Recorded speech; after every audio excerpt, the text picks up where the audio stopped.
This is the Lexus ES 250EX, a mid-size luxury sedan that seems to tick all the boxes.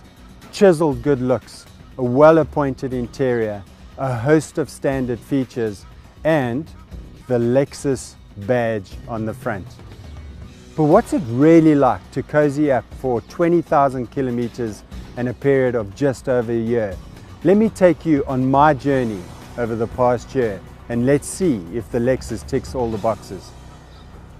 When I first saw the Lexus 13 months ago, I was immediately impressed by its good looks. It wears the signature face of Lexus really well. The dramatically sculpted spindle grille makes the ES instantly recognizable. Combined with the contours that surround the dual exhaust pipes, this ES really makes a statement on the road, and it stands out from the crowd. Whilst the Lexus has been with us, the ES has mainly been used as a daily commute to work, but also as a means of transport for my family vacation up the beautiful garden route to Port Elizabeth. This was for my family of 5. On these trips, I found the packing space ideal for a large family. The boot capacity of 490 litres is ideal.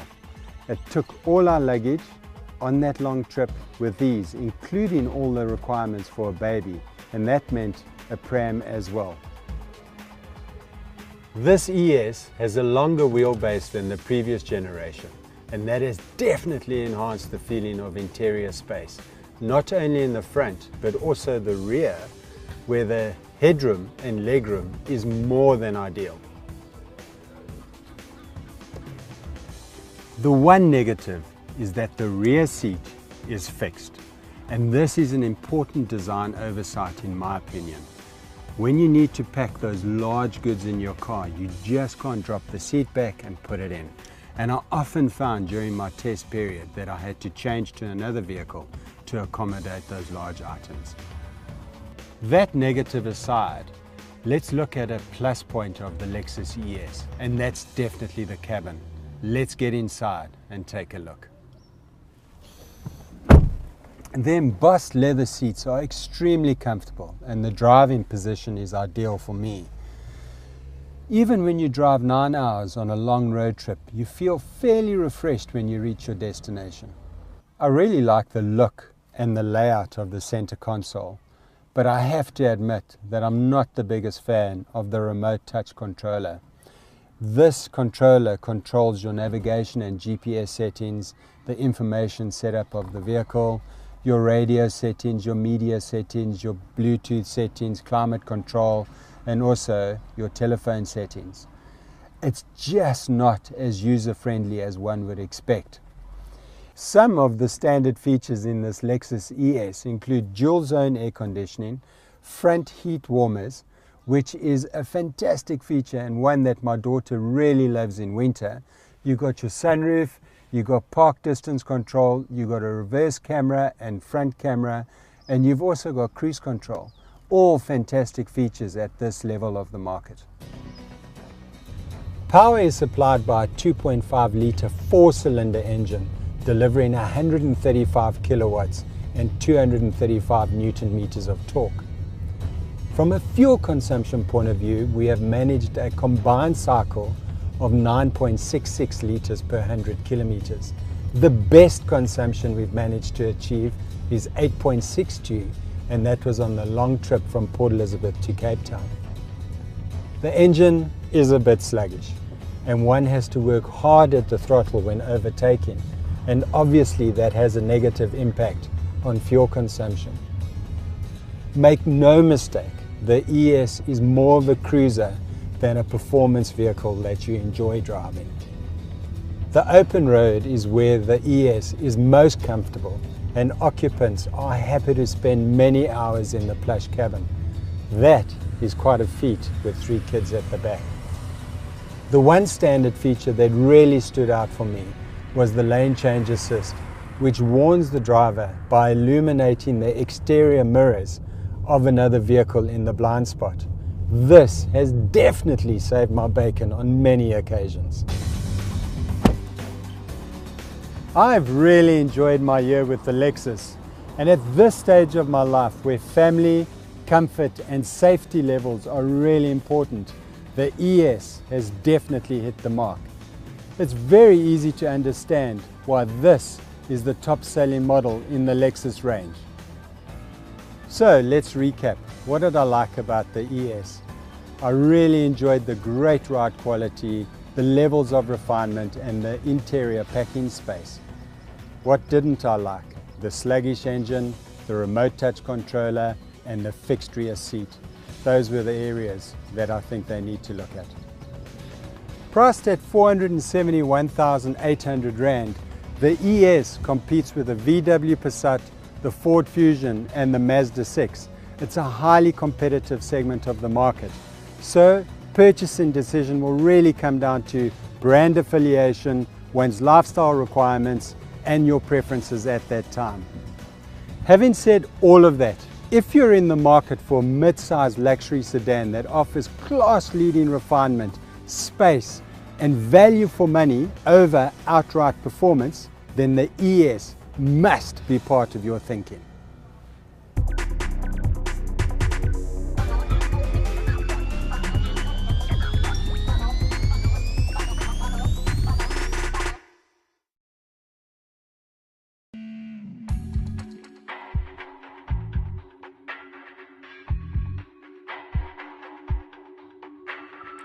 Competing for car sales is a tough business, especially in brand-loyal South Africa, where the definition of a luxury sedan is something made by BMW or Audi or Mercedes-Benz, with Lexus lagging far behind. And that's backed up by the sales figures. For every one car that Lexus sells across the competing categories, the others sell between 6 and 10.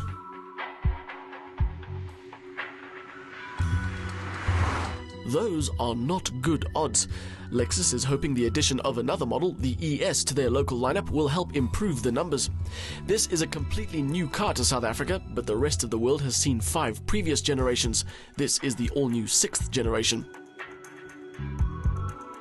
Like all the others it's competing against, Lexus has their own definite look, one that I could appreciate.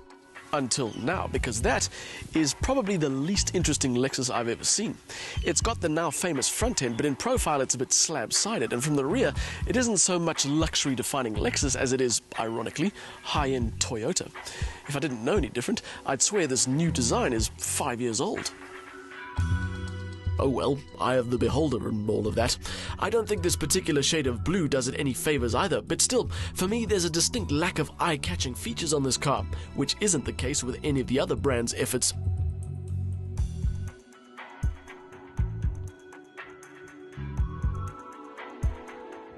But it does get interesting when you start looking at some of the technical details, specifically its size.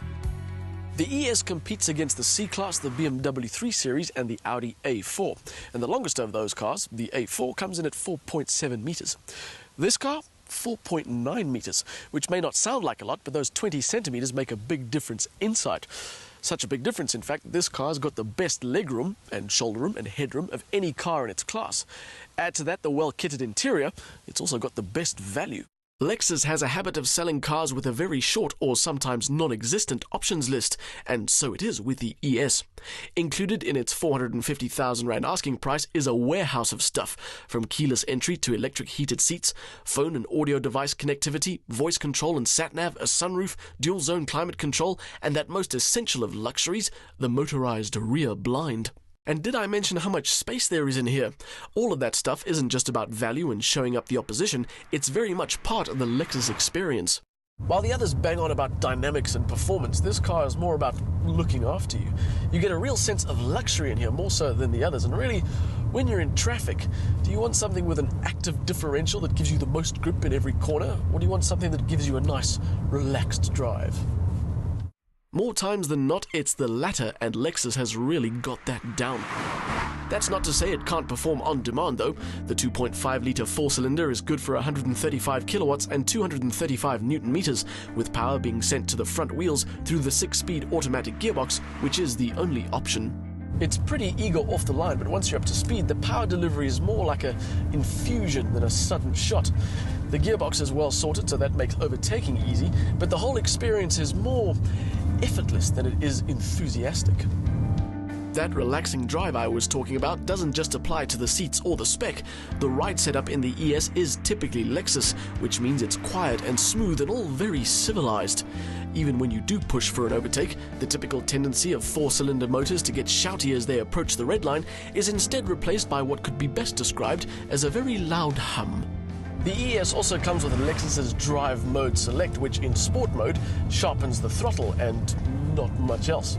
It also throws a red light over the instrument cluster. But with the absence of shift paddles and adjustable dampers, you realize that turning a switch and listening to the gears change higher up the rev range is about as involving as this car gets.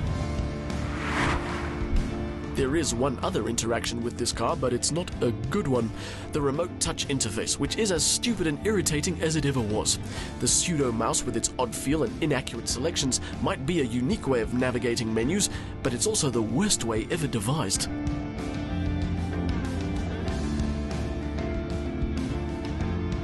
That is the obvious low point in what is otherwise a very good package. Lexus has got a different take on the luxury sedan, offering more space and a more genuine sense of luxury. But it is also less involving. Where the others are eager, this is more polite. So it'll get you home, but it won't be the most fun you've ever had.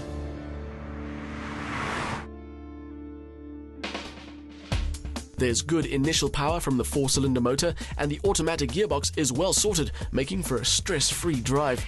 In typical Lexus fashion, the ES is comfortable, quiet, and well-equipped. It's the most spacious but not the most involving car in its class, and the remote touch interface needs an overhaul.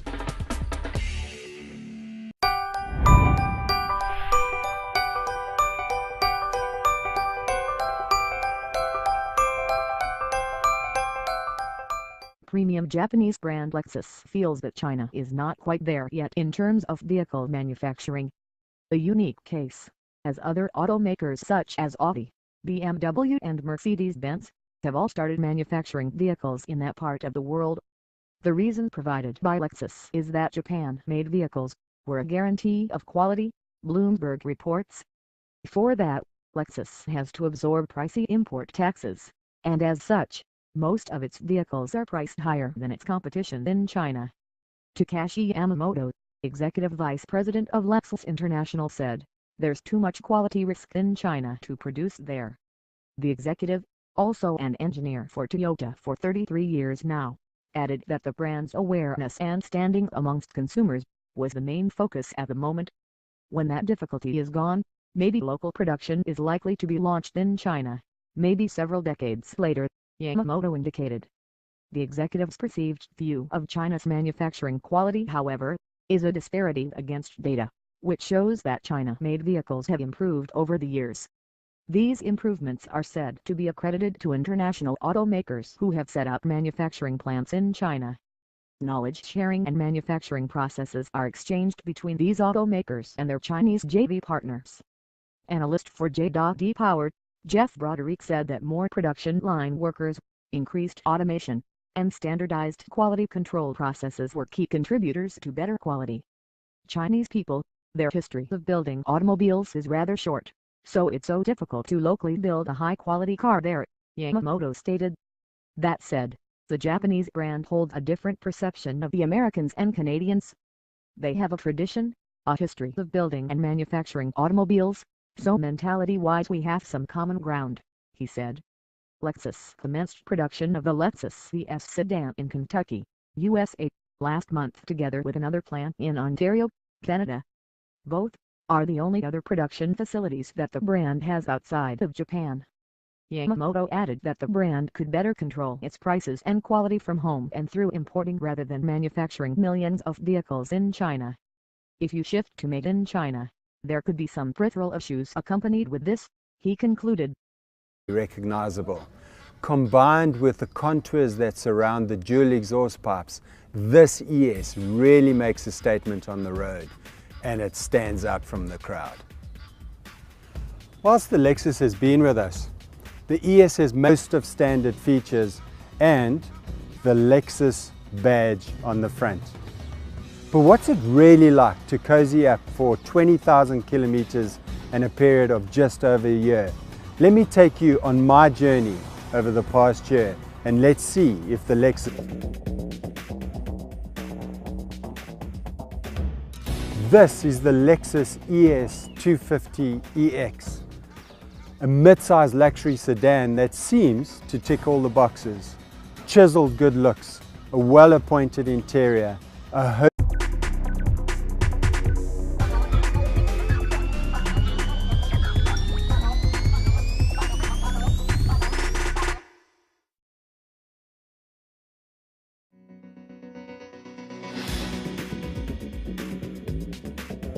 This ticks all the boxes.